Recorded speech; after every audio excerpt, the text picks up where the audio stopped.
Welcome back, everybody, to another episode of the Educational AD Podcast. We're going to be right back with today's guest, but as always, we want to give a shout out to our sponsors. So take the next 3 minutes. Don't hit that fast forward button and stay with us. These are all companies that I used as an AD, and I'm highly recommending that you use them too. Okay, here we go. We want to say thanks to Sideline Interactive, indoor score tables and video boards for their support. Go to sidelineinteractive.com and schedule a live web demo to see their score tables and their score boards in action. Probably one of the best purchases I ever made was our Sideline Interactive indoor score table. Go to sidelineinteractive.com to get started. We also want to say thanks to Hometown Ticketing, the leading digital ticketing provider to schools and colleges. I don't think I need to say anything more. Hometown Ticketing is digital ticketing that offers more. Go to hometownticketing.com, talk to their team. We want to say thanks to Vital Signs Wall of Fame. If you're looking for a really cool way to display your school record boards for all the teams, for all the events, or show off your school's Hall of Fame, go to vitalsignswalloffame.com.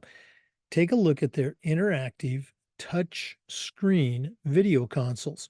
It's also a great way to show off your school's unique history and your proudest moments. The website is vitalsignswalloffame.com. Check them out today. We also want to say thank you to Huddle. As a football coach, I used Huddle for years. As an AD, I made sure that our school was a Huddle school, and all of our coaches just loved the tools that Huddle provided. Our student athletes loved it, and our parents loved it too. Join the 8 million users. Turn your school into a Huddle school. We also want to say thank you to Home Campus. Home Campus is a platform that you're going to use every single day. Things like scheduling, rosters, results. How about student athlete eligibility and clearance? Who doesn't do that every day? Go to homecampus.com. That's it. Homecampus.com. You're going to be glad you did. We want to say thank you to the Ohio University Online Masters Program. This is an affordable 20-month, totally online program that focuses exclusively on athletic administration. When you're done, you're going to have your master's, but you're also going to have 11 NIAAA leadership training courses under your belt to go towards your RAA or your CAA. To get started, go to ohio.edu/info/MAA, the Ohio University Online Masters. We'd like to thank Gipper. Go to Gipper.com. Start creating world-class content to celebrate your athletes and promote your teams. Your kids are on social media, and if you're not using Gipper, you're really missing out. Go to Gipper.com to get started. We want to say thanks to Snap Raise. If you've ever been disappointed with a fundraising project, you need to go to snapraise.com. We used it at our school with tremendous success. It works. Go to snapraise.com. You can check out their other great platforms, but if you're looking for a fundraiser, you found it. Go to snapraise.com. And we'd like to thank Athletic Surveys by LifeTrack.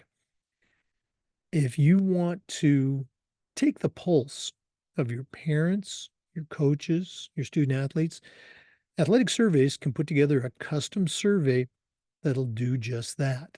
And the information that you're going to collect is incredibly valuable, especially when you're sitting with a frustrated parent, because they're telling you their opinion, but the data from the survey, you've got everybody's opinion, including the 98% that support your program. That information is also great to have when you're talking with your principal and your school board. Go to athleticsurveys.com. They're going to create that survey that'll help you take your program from good to great. athleticsurveys.com. Welcome back, everybody, to another segment of the Educational AD Podcast. We're staying right here in Florida, and we're going to be talking with an old friend. Our guest today is Rob Chaney. I've known Rob for, gosh, I guess maybe almost 10 years now. We'll get into that maybe later. But Rob he's got a couple of titles. He's the associate director. He's also the athletics commissioner for the Florida College System Activities Association. That's the governing body for junior and community colleges here in Florida. Has a tremendous background, as you're going to hear. But Rob Chaney, welcome to the Educational AD Podcast. Jake, thank you very much for having me. It's an honor to be here with you this afternoon. Oh, gosh, you're very kind. Um, Rob and I first met when he was the director of athletics at Tallahassee Community College, and I was the athletic director at the McClay School, which is where I spent my final years as an athletic director. But Rob, we always like to let our listeners have a chance to get to know our guests. So give us that quick bio, where you were born, where you grew up, maybe take us up through your own high school and college days, and then we'll take a break. What's the Rob Chaney origin story? Well, I've jokingly said many times, probably a very non-traditional path to where I am today. But to answer your question right now, I grew up in Northeast Alabama, a small town called Section.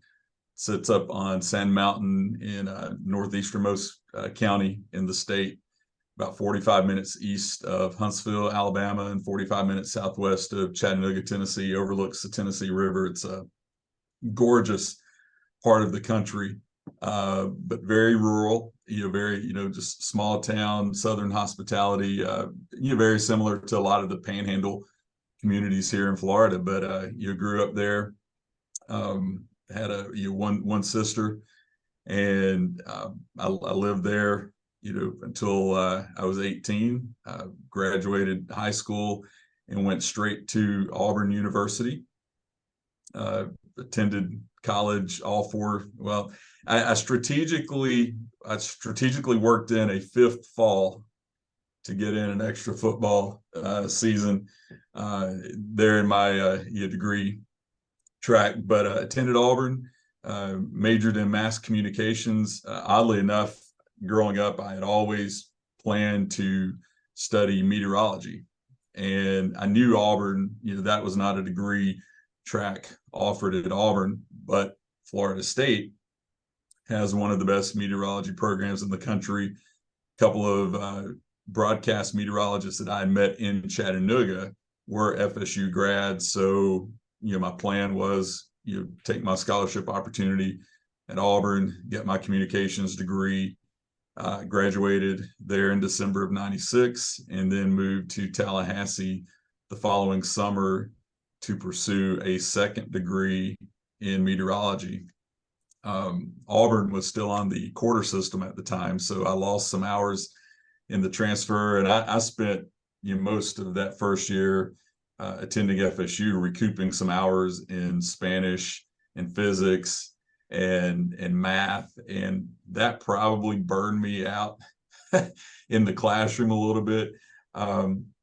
So I did not continue on to finish that second degree, but there are some hidden tapes out there from when I did a semester of meteorology on the FSU student news channel. So not going to reveal where those are hidden, but I did get my taste of that from the student side of things, but just decided not to continue on with that track. But as many people have over the years, you move to Tallahassee, and there's just something about this place that kind of reels you in. I'd made a good network of friends. I enjoyed living here, and so I stuck around, got a part-time job with the state, and at the same time I just kind of through a mutual connection went out to Tallahassee Community College one afternoon and met an individual named Brian Anweiler, who was working in the college's communications and public information office, and that began my volunteer time out at TCC. Yeah, we're definitely going to get into your TCC days in our next segment. I want to go back to those high school days and growing up. You mentioned small town. What was the school like? Was it again, small town, but it was a big school? Did it draw from a big area? Was it a very small school? What was that experience like? It was very small. Section, their population around 800. My graduating class had 57. So and that was very common in those smaller communities in that part of the state. So you knew everybody in the school. It was a K-12 school. So, I went in one end of the building as a first grader and out the other end 12 years later. Athletic teams, you didn't really have tryouts because you needed everybody that you had to put a team together. But I played baseball, basketball, and I swam during the summers on essentially what we'd probably call a club team, more or less these days. But sports, big part of my life growing up. But it always came second in our home. Academics was unequivocally priority number one. So my parents stressed that from day one, and that was what gave me the opportunity for my scholarship at Auburn. I graduated at the top of my senior class, earned a scholarship, academic scholarship to Auburn, took that. But sports has always been a big part. And, as it turns out, that's kind of become my career path and one of my passions. I'm a lot older than you for our listeners, if you didn't know that. Looking back at those college days at Auburn, was there very much a storied athletic program, of course. Was there an event, or what was the big athletic event? What sport was it in from an Auburn perspective while you were a student there? Anything stick out still these years later? Yes, my second year at Auburn, that was fall of '93. Unfortunately, they were on probation. Football program was on probation at the time. So in '93, they could not go to a ball game and they could not be on television, which just seems like totally foreign in today's climate with college athletics. But that was their penalty. And Terry Bowden, first year coach, and of course, we all knew who he was because that was right as FSU's dynasty was cranking up full steam, with Coach Bowden down here in Tallahassee.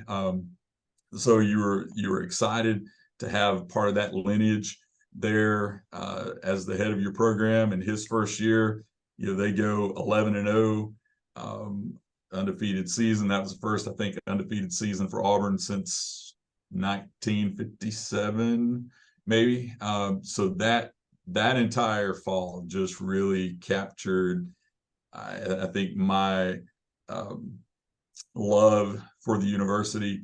And again, I played football when I was 8 and 9, and that was it. I never had an interest, beyond that. But as far as a fan, that's the sport that you kind of gravitate towards first and foremost, and that's obviously the big ticket there.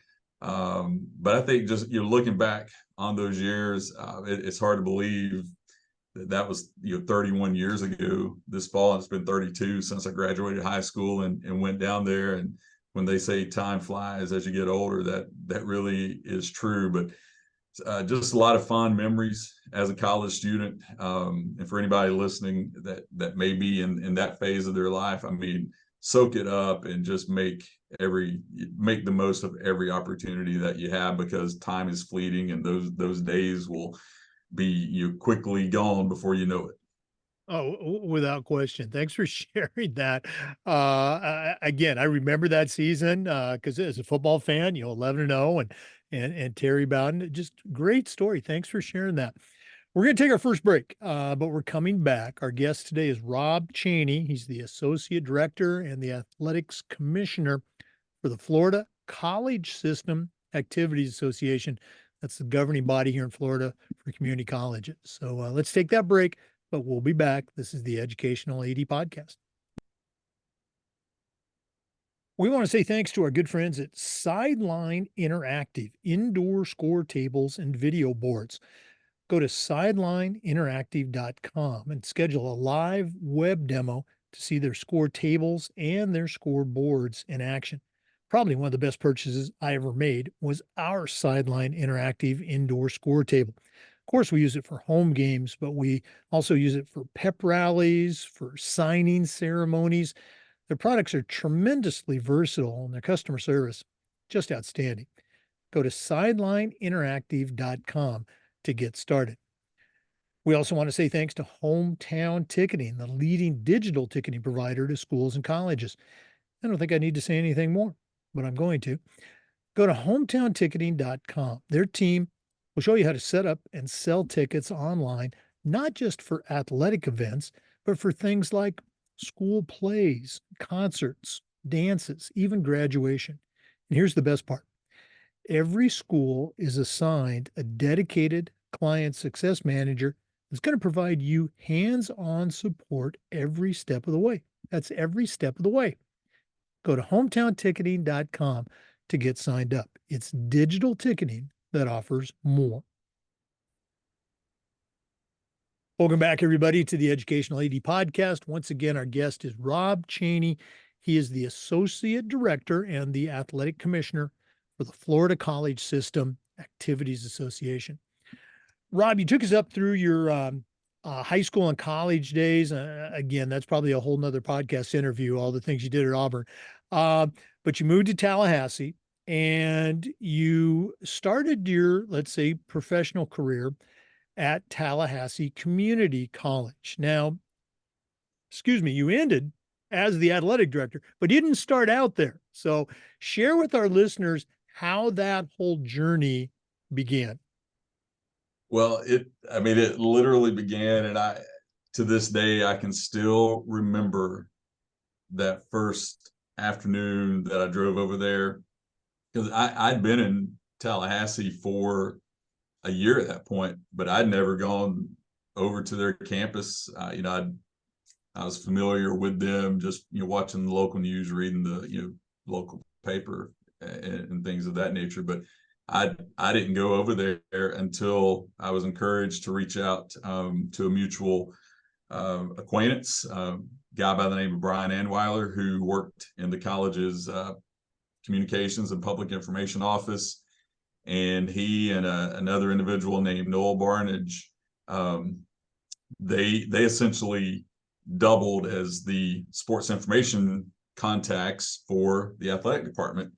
And I had kind of by that point toyed with pursuing something in athletics. And at the time, I was thinking more along the media side because of my background in communications. So went over, met Brian and Noel, and much like I would today, man. If an able-bodied person steps in and has an interest in getting involved and just kind of making themselves available at your disposal, you take them on and you find a way to plug them in. And so I immediately started writing for their little your media guide, as we'll call it.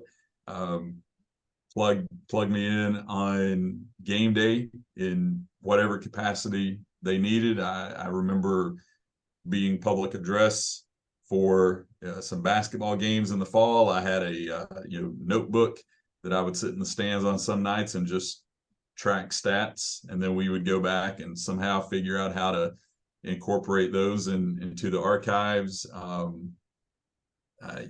Just some grassroots marketing efforts in the community. And by the time we got to spring, they essentially handed baseball off to me to run the games on my own. Get there a couple hours ahead of time, set things up in the press box. And I might run the scoreboard, I might announce, I might be the DJ, might do a combination of all of those if it was if spring break and other student workers weren't available. But they just handed me the baseball season for me to run. And I remember we won the Panhandle Conference Championship that year. Went to the FCSAA tournament, which was down at Osceola County Stadium in Kissimmee, and all of a sudden now I'm driving a van full of guys, down to the tournament, and I probably all the things that you don't need to do as a volunteer, but those are just memories that I have. I think 25 years ago, a lot of things were much different than they are in 2024. So they weren't, we weren't stressed out about that. But I remember, I got the opportunity to go to the tournament with the team as kind of my reward for working during the season. That connected me with Mike McLeod, who was still the baseball coach all those years later when I left TCC, and he's a great friend and colleague still to this day. But that was my initial kind of venture into college athletics, and it was all from a volunteer standpoint.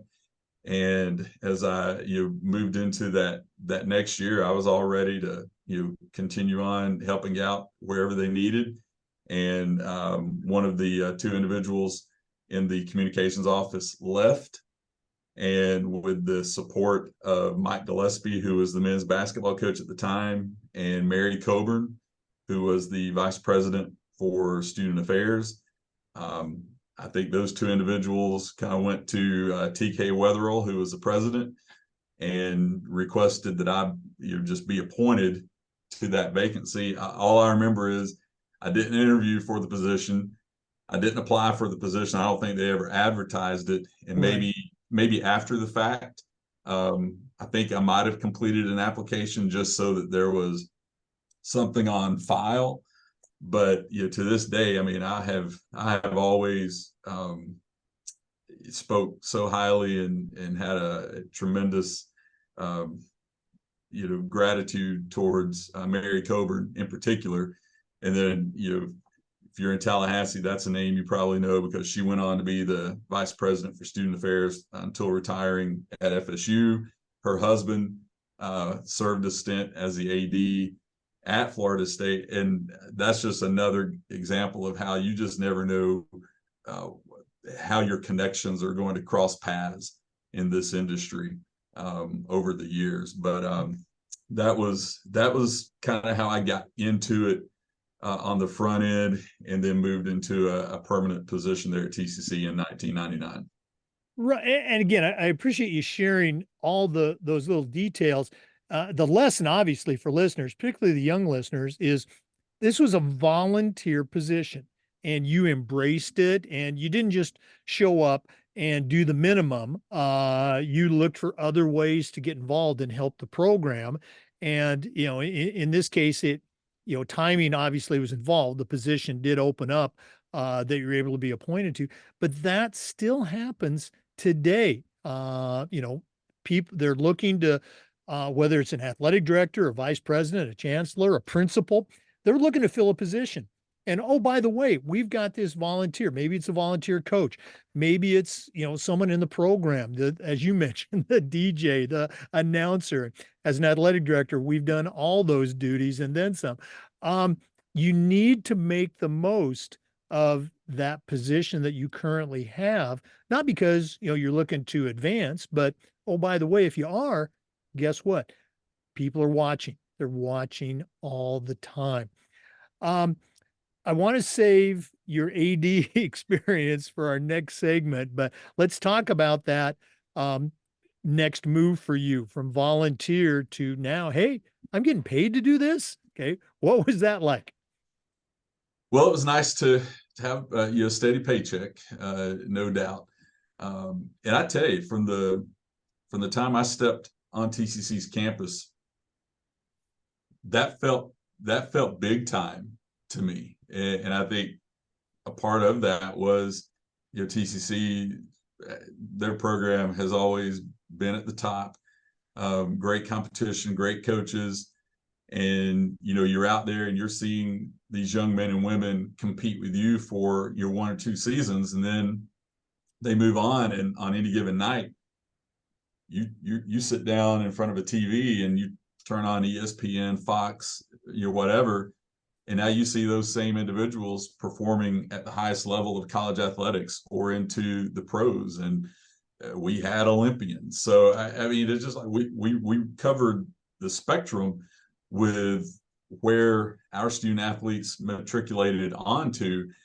And so from day one, I never had the approach of TCC as a springboard. I really wanted to treat that as my Division I experience and give it everything that I had. And it was challenging because, again, my full-time job was technically to tell the college's story out of our communications and public information, the marketing office, and the athletics piece was almost kind of extra. But athletics obviously takes on a life of its own, and that was, and I'm not telling you anything that they didn't know 25 years ago. The athletics work was the most fun part of my job. Okay, so I loved being out there until 9, 10, 11 o'clock in the evenings or on the weekends, or jumping on the bus and traveling to Jacksonville or Tampa or Orlando for a game.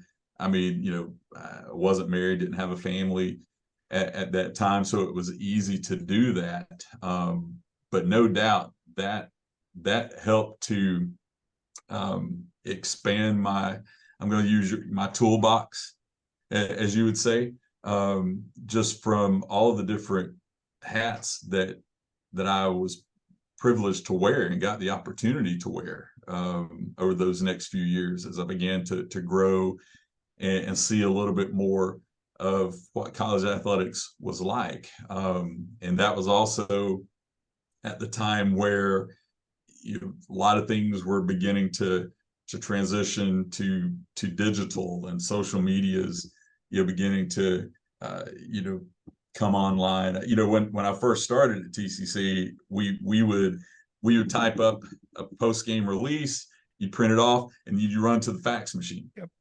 Okay. And I don't know if I'm talking to some students today, they may not know what we're talking about. But it was a great time. I look back on it with such fond memories. It was a simpler time probably, but it was very enjoyable. And I was continued. It was continuing growth and development, and I was given a lot of different opportunities to use those skill sets. And to this day, I've always said, my background in education at Auburn has paid tremendous dividends being a communications major, because whether you're SID or an AD or a role as commissioner, that's a big part of what you do. So I think it was a good fit. At the same time, I started working part-time on my master's degree through the Baptist Seminary in New Orleans. And I actually, I finished that in 2007 with a degree in Christian education, because I always enjoyed working with young people, and even did a couple of years part-time working in the local church here in Tallahassee. So all of those different experiences, I think, had some kind of overlap when you're talking about administration and just working with young people. And athletics, like I said earlier, being a big part of my life from the time that I was 7. That's when I started playing sports as a kid, and to this day, all of that still holds true. Oh no, absolutely. Again, I'm very much the same way. Just grew up. Thought I was going to be a professional athlete. That was never going to happen. But you know how you are when you're a kid. But going on to high school, and I went to a small college, and then, well, geez, how can I stay involved in sports? Oh, I can coach, I can teach, and you find out, hey, I'm getting paid to do this. God, are you? So it's I can feel the love coming through. We're going to take another break, but when we come back, I'm going to ask Rob to share the next part of his journey as the longtime athletic director for Tallahassee Community College. And again, I got to see some of that, maybe even a lot of that firsthand as an athletic director at a private school in Tallahassee. So let's go and take that break, but we are going to come back. This is the Educational AD Podcast. All right. We want to thank our good friends at Vital Signs Wall of Fame. If you're looking for a really cool way to display your school record boards for all the teams, for all the events, or show off your school's Hall of Fame, go to vitalsignswalloffame.com and take a look at their interactive touch screen. That's right, touch screen video consoles.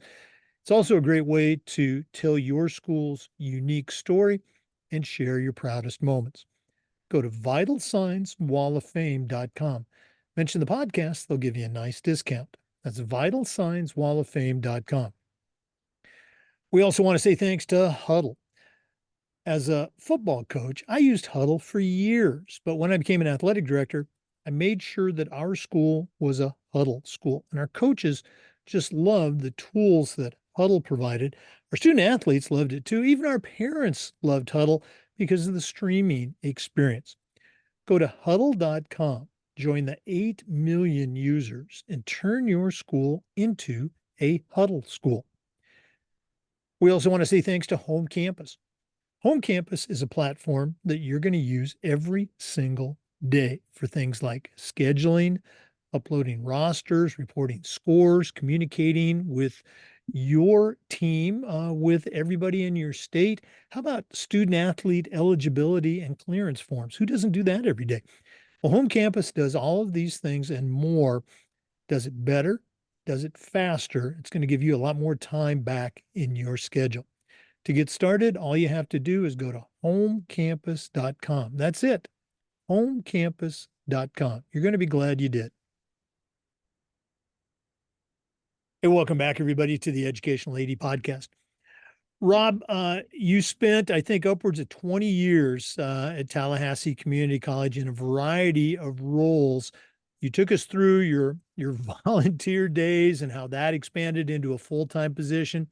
Share a little bit about the process. How'd you become the athletic director? And what were some of the things that you're most proud of that happened under your watch? Well, fall of 2008, right as we were coming up on the winter break, Brian Anweiler, you've heard me mention him a couple of times. He was the AD at the time, not a full-time, a dedicated position, but he had the title, the role and responsibilities, got a stipend. He took a job at Northern Virginia Community College up in DC to kind of move their program from club sports to NJCAA. And so I think it was the day that we were closing for the break. We probably, campus had their holiday luncheon and everybody kind of cut out around noon. President Bill Law was president at the time. He asked if I wanted to take on that responsibility, and I said yes. So again, there, without an interview, without filling out any kind of job application, without there being any kind of posting, hey, would you like to be the athletic director at Tallahassee Community College? I said yes. And so Brian and I, for about 3 hours that afternoon, we sit at our desk, and he gives me a crash course on how to do eligibility and what I need to know in order to get eligibility submitted when we come back out of the break for baseball and softball. And so we come back, January of 2009, and I'm the athletic director all of a sudden. So now, a lot of the things that I had done up to that point, I'm still doing. I'm at the games. I'm announcing. I'm doing stats. I'm writing the recaps and such.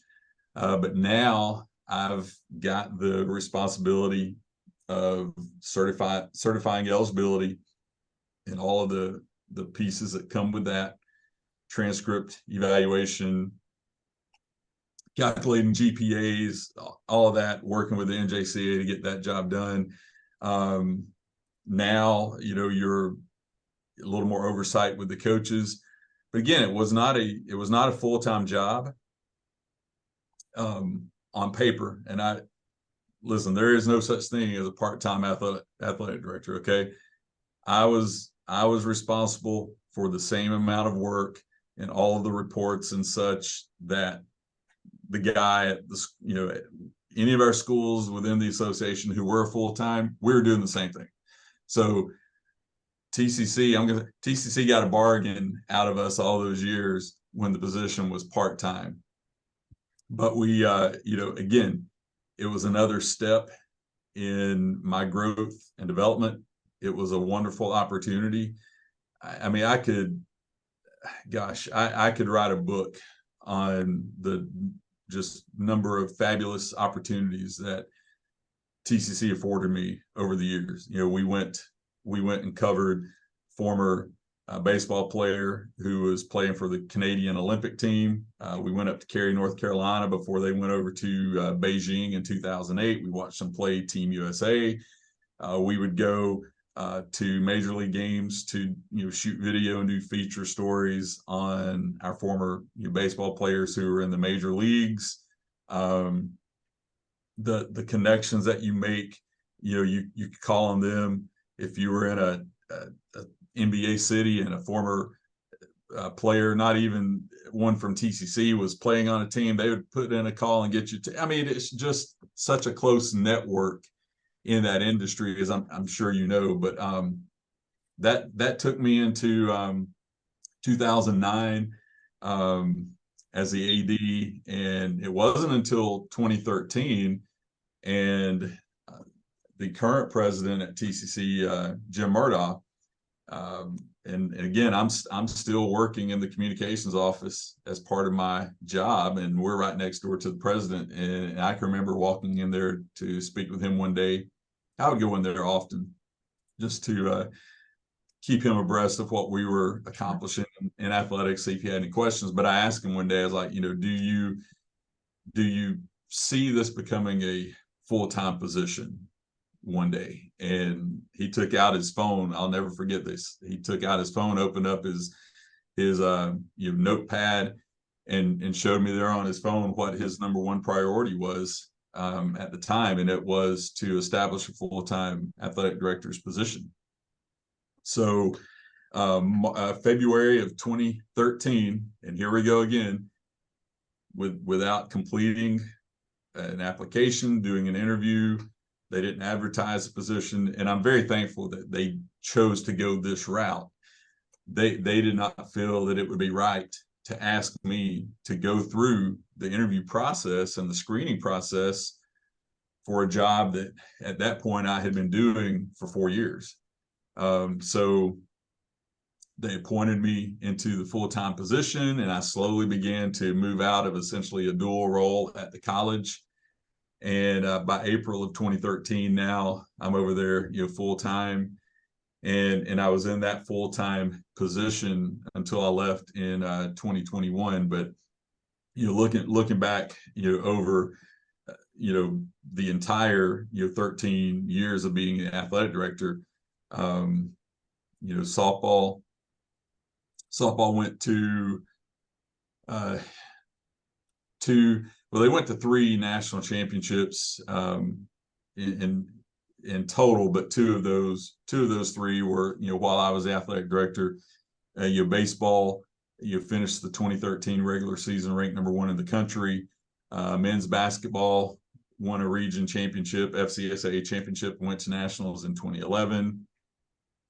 They had a former student athlete, Bernard James, drafted by the Cleveland Cavaliers and traded to Dallas on draft night in 2012.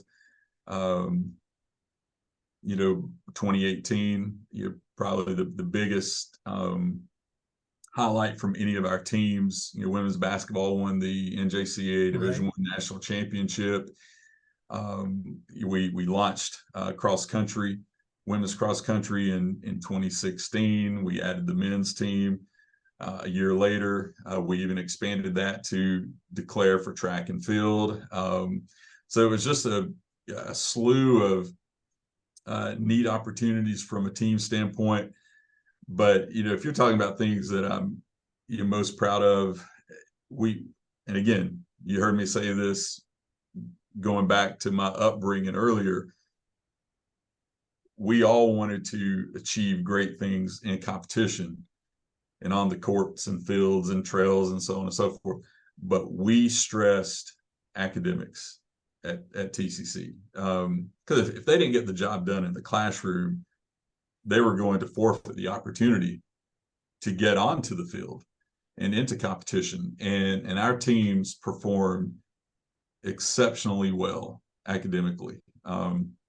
We always had tremendous numbers, hit the benchmarks for FCSAA academic recognition, NJCAA academic recognition, be it individual or as teams. Our softball team, I think they were always the benchmark for team success. Patty Townsend, our longtime coach, her teams were always achieving NJCAA academic team recognition. I'm just thinking back again. You continue to see guys climb the ladder professionally.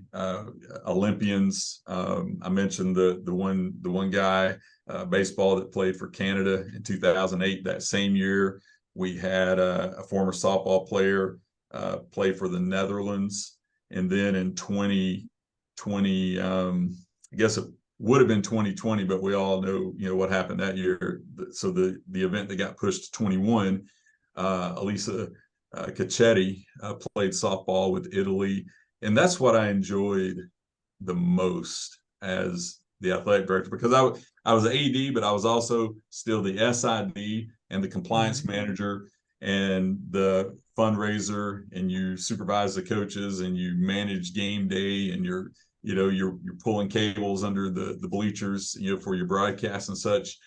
But I think the one thing that I enjoyed the most was always writing about the student athlete's success, be it in a particular game or as they left TCC and they signed with Florida State or with Georgia, whoever, just being able to brag on them and tell about what they accomplished. If it was an academic honor, athletic honor, I just loved telling the story of what we accomplished at Tallahassee Community College. Again, as I've mentioned, I was in Tallahassee as the AD at the McClay School and saw some of this. You had already been established as the AD, but I was very impressed.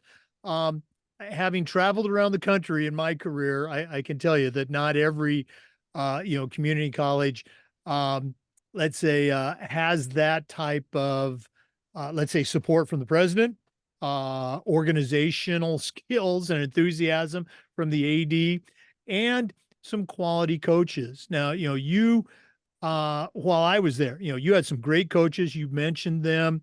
You hired some new coaches that have done tremendously well. What was something that you looked at when bringing that new coach on to help establish, let's say, a positive relationship, an encouraging relationship, but at the same time, hey, this is how we do things at TCC. Any particular things come to mind on how you started building that relationship? Well, I think it always helped if they had some familiarity with NJCAA.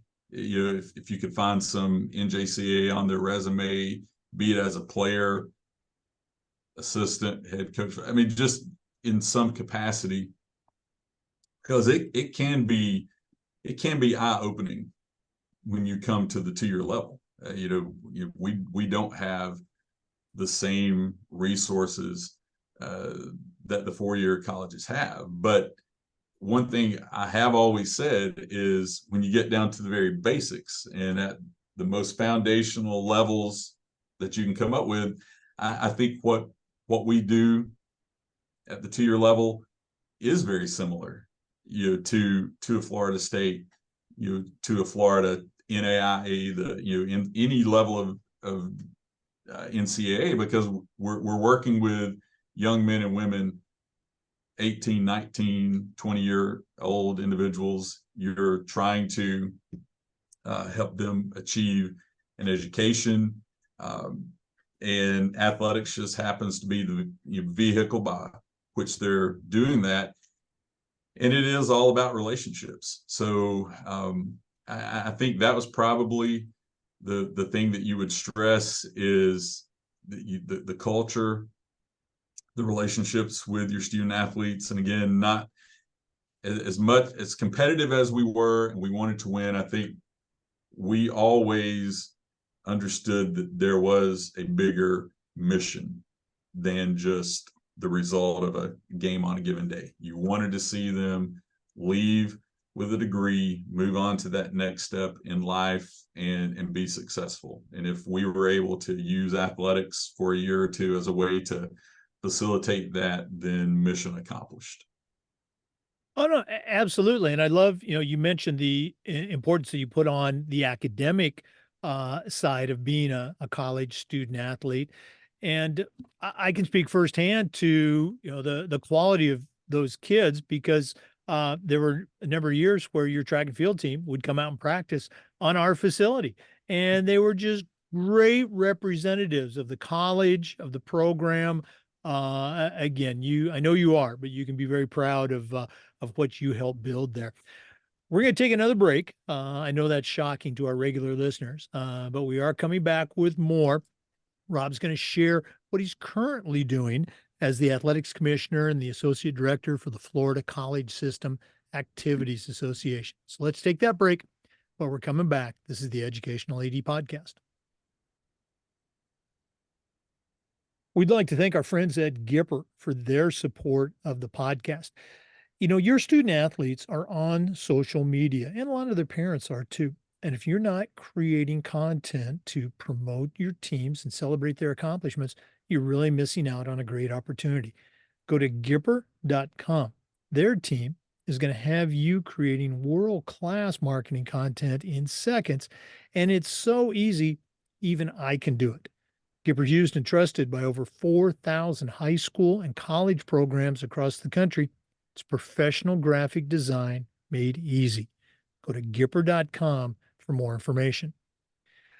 We want to say thank you to the Ohio University Online Masters in Athletic Administration. This affordable 20-month online program focuses exclusively on interscholastic athletic administration. And when you're finished your master's program, you're also going to have finished 11 NIAAA leadership training courses that can go towards your CAA. You're also going to be part of a nationwide network in athletic administration. To get started, go to ohio.edu/info/MAA, the Ohio University Online Master's Degree. And we want to say thanks to Snap Raise. If you've ever spent weeks and weeks with a fundraiser and then been disappointed with the results, go to snapraise.com. Hands down, the best online fundraiser out there. We used it at our school with great success. Our coaches loved it. Our parents loved it because it works. Go to snapraise.com. You can check out their other great platforms. But if you're looking for a fundraiser, you found it. Go to snapraise.com. Hey, welcome back, everybody, to the Educational AD Podcast. Rob, you wrapped up a great career at TCC, and now you're working for the organization that actually governs all community colleges here in Florida, the Florida College System Activities Association. Once again, real quick, how did that start? I'll ask a silly question. Was there an interview or did they just appoint you? And what are some things that you've seen in your time as the athletics commissioner?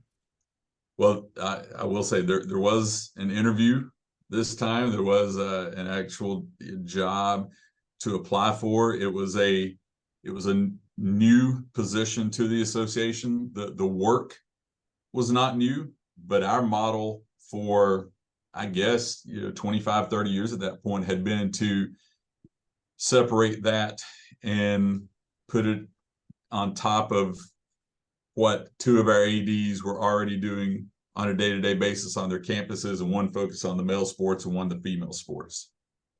But our executive director, Kelly Warren, in spring of 21, she went to our presidents and she swung for the fence and she hit a home run. And I think we were all pleasantly surprised with just how quick and swift the presidents approved her request to establish an associate director's position here in the office to essentially function as the athletics commissioner. Now we could take the work off of those individuals who were trying to also manage their programs, and now we've got that built into the state office, and that's the job and the opportunity that I was privileged to receive in the fall of 21. So I went to work at TCC on September 30th, 2021, and I reported to the FCSAA office the following day. I didn't want a 2-week gap. It was just it was a tough time on the calendar. We had just started our fall sports, and that was the start of what would have been my 24th year at TCC. So I just worked up until the day that I was going to stop at TCC and start the FCSAA. So what I'm tasked with at the state level now is overseeing compliance and eligibility for all 25 of our schools who participate in athletics. So what that means, as we've always done, before you participate in any of your sports, you put your audit packet together that the NJCAA has a checklist for, and you send that to me, and I review it and provide feedback. And in 99.9% of the instances, I'm just essentially, hey, I would expand on this note or that note, or my math came out a little bit different when you're talking about GPAs and such. In the few instances where there is a true issue of eligibility, that's a phone call to the AD, and I have asked them to self-report on a few occasions. But the value in that, Jake, is we're looking at that stuff as the season begins. And if we find something, even if it means that you have to forfeit a game or two, we're doing that in the first month of the season. The NJCAA's process for audits, they do those randomly throughout the course of the season. And if you don't have our process in place, you might get that NJCAA notification 3/4 of the way through the season. And now if you're just looking at your packet, then you may have allowed a small problem to become a major issue at that point if you're talking about forfeiting games, because that might be enough to essentially wreck your season, eliminate your postseason opportunity. So to me, that is the most important part of my job, is reviewing eligibility for all of our teams. So I look at probably 2,200 students over the course of the year, their transcripts, high school transcripts, any transfer documents, international documents, and we have a large number of international participants, especially in volleyball and soccer. But compliance and eligibility, I'd say job responsibility number one. But I'm also tasked with sportsmanship and code of conduct. And if we have any of those violations, now I'm the one sending out those letters to the presidents to unfortunately let them know that a student athlete or coach will be suspended for X number of games.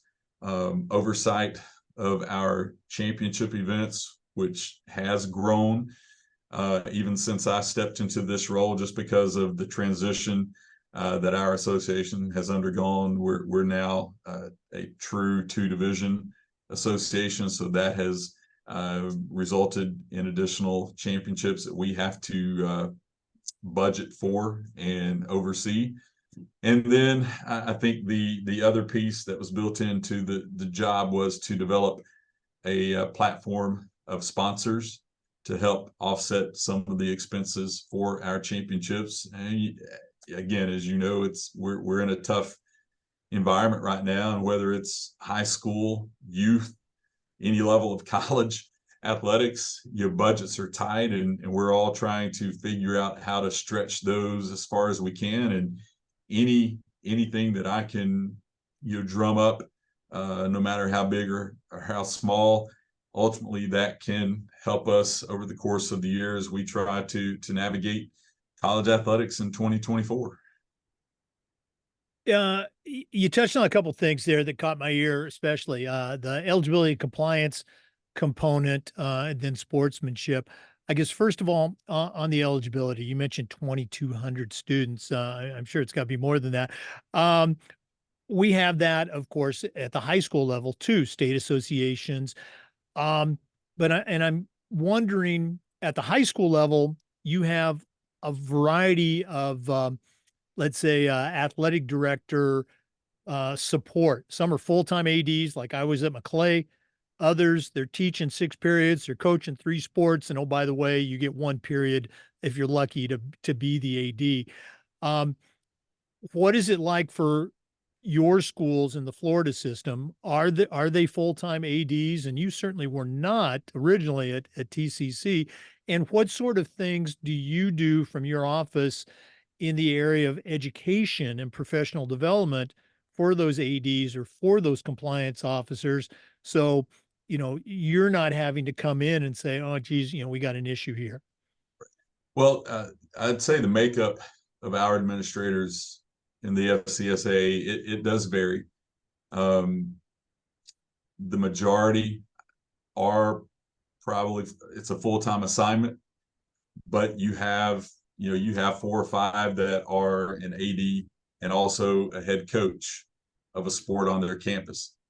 And then you do have a couple that are they're the AD, but it is very much a part-time position. So it does vary from campus to campus.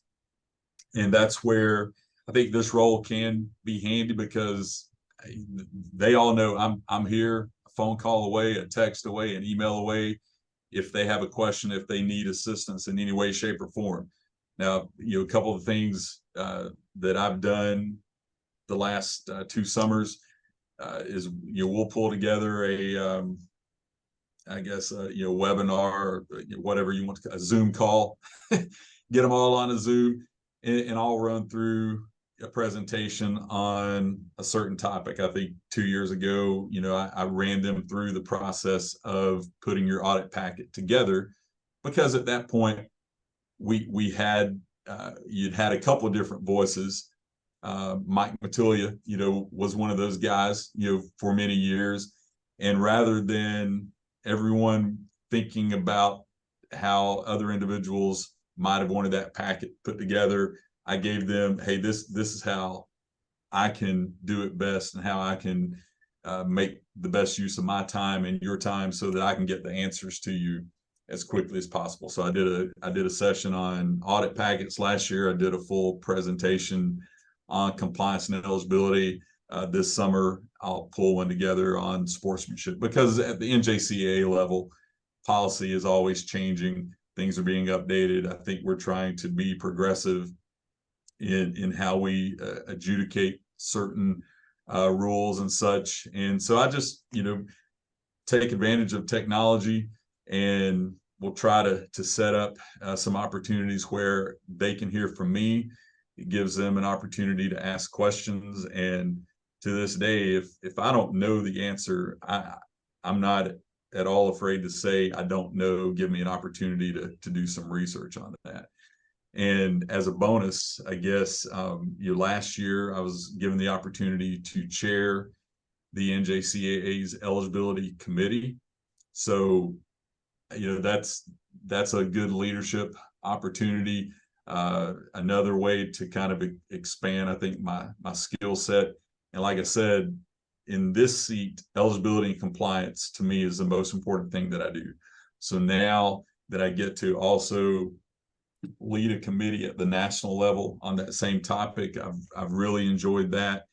And we actually have stronger eligibility standards within the FCSAA than what the NJCAA has in their bylaws. So NJCAA uses what they call the best hours approach. So you potentially, if a student has D's or even F's on their transcript, there are some scenarios where those don't even come into play when you're trying to find the best 12 hours or the best 24 hours on your transcript. We count everything, and we've always counted everything in Florida. So those F's, they're part of the equation.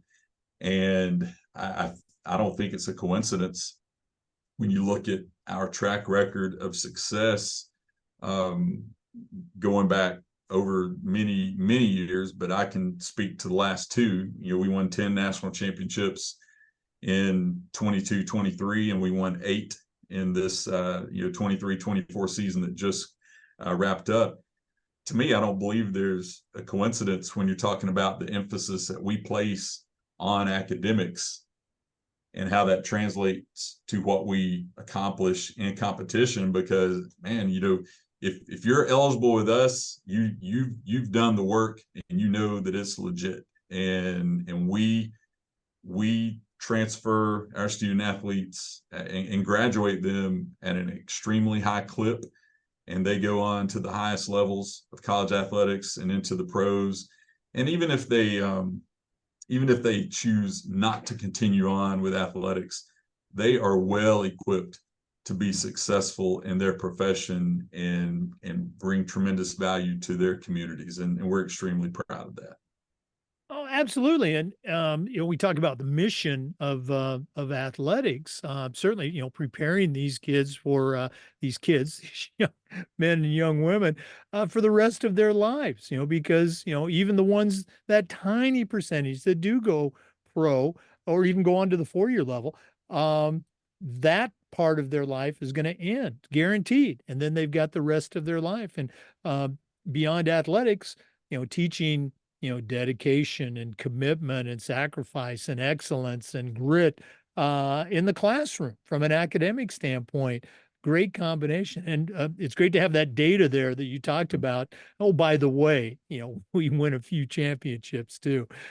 Boy, I'd love to go into some other areas, but we're running out of time. But we're not done yet. We always wrap up our podcast with something we call the Athletic Director's Toolbox. Now, you certainly know your way around the world of athletics, but we're going to take our final break.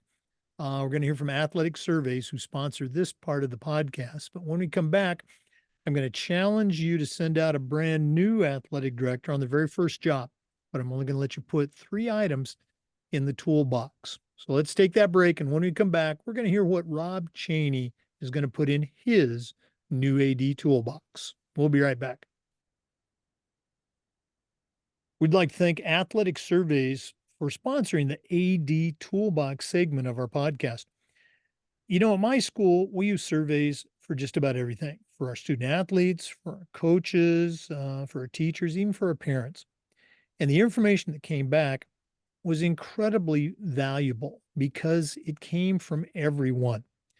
And when you're talking to that frustrated parent or student athlete, you need to remind yourself that's only a small portion of your school. Athletic Surveys is going to bring you back the pulse from everybody in your program, including the 98% that support what you're doing. And as I said, that's very valuable also when you're speaking with your principal or even with your school board. Go to athleticsurveys.com. They're going to create a custom survey. It's going to let you hear from everybody in your program. That's athleticsurveys.com. Let them help you take your athletic program from good to great. Well, it's that time of the podcast. We've been visiting today with Rob Chaney, tremendous background in athletics. But right now, I'm going to challenge him to send out a brand new athletic director, but I'm only going to let him put three things in the toolbox. So, Rob, what three items are going to go into your new athletic director toolbox? Well, as I was thinking on this, I thought, gosh, at this point, I can't imagine I'm going to come up with anything that hasn't been conveyed. So if nothing else, maybe I'm able to reiterate some that your listeners have heard. First thing I jotted down was networking, and I would say keep the Rolodex handy, but I'm afraid not many people would know what a Rolodex is these days. So however you're tracking those names, I'm sure it's on a smart device of some type. But networking, and haven't really hit on this, but you go back to how you and I cross paths. I'm at TCC, you're at McClay, and I have a daughter in lower school there at the time, and that is just, if that's not how networking goes in this business, sometimes I don't know what is. But I have a daughter in lower school. That's one of the ways I got connected with you. And then all these years later, now we're at the cross country course, and you're officiating your races, and we've crossed paths in a different capacity. You just never know when, where, and how you're going to come across names and faces that from years past. And if you don't use those opportunities to network and know who you're speaking with, give a quick introduction, you don't know how they might be able to help you down the road. So I've always said networking is highly important. Number two, be proactive. And when I would have potential student workers come out to TCC, that was one thing that I always put on their radar, and I tried to say that from experience. I'd like to think that part of the reason I've had the opportunities that I have is that I took the initiative to be proactive and not sit back and wait and hope for those doors to open or for those opportunities to fall into my lap. So if you've got the opportunity to jump into something or make yourself available or go above and beyond, and you put in the extra time and effort, do that, because again, you don't know when the opportunity might present itself. And because you've been proactive, that might be the separator between you and another candidate. And then third, continuing education and professional development. You hear this in all jobs. You're never too old to learn and adapt. And I think one of the best things that I've done is get plugged into NACTA or NATICA. NACTA is kind of the parent organization for 16 or 17 different affiliates that all kind of have their own niche in college athletics. And NATICA, the National Alliance of Two-Year Collegiate Athletic Administrators, that is the one that I am directly a part of.